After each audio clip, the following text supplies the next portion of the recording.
Bumiyahe na papuntang Cebu ang kontratistang si Sara Diskaya para maiharap sa korte na nagpaaresto sa kanya kaugnay ng 96 million peso Ghost Flood Control Project sa Davao Occidental. Pero bago yan, humarap siya at ang asawang si Curly Diskaya sa Justice Department kaugnay ng reklamong tax evasion.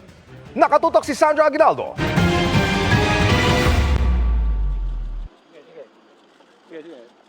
Mula sa NBI Detention Facility sa Muntinlupa, ibinyahe si Sara Diskaya patungong Department of Justice kaninang umaga.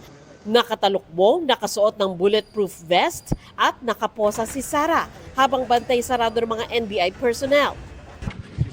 Kasunod niyang dumating ang mister na si Curly na mula sa Senate Detention Facility. Magkasama silang humarap sa preliminary investigation ng DOJ kaugnay sa reklamong tax evasion na isinampa ng Bureau of Internal Revenue. Dahil ito sa hindi umano pagbabayad ng buwis ng mag-asawa na aabot daw ng 7 billion pesos. Hindi sila humarap sa kamera. Bawal din ang media sa loob. Pero ayon sa abogado ng mga Diskaya, nag-file sila ng rejoinder at inaasang for resolution na ang tax complaint.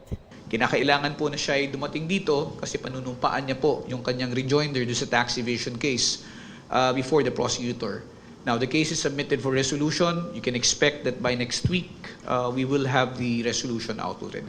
Sa pag-alis ni Curly sa DOJ, natanong siya tungkol sa pag-aresto sa kanyang misis. Ikukulong na po yung asawa niyo, sir. Ano pong nararamdaman niyo, sir? Malungkot, ma'am.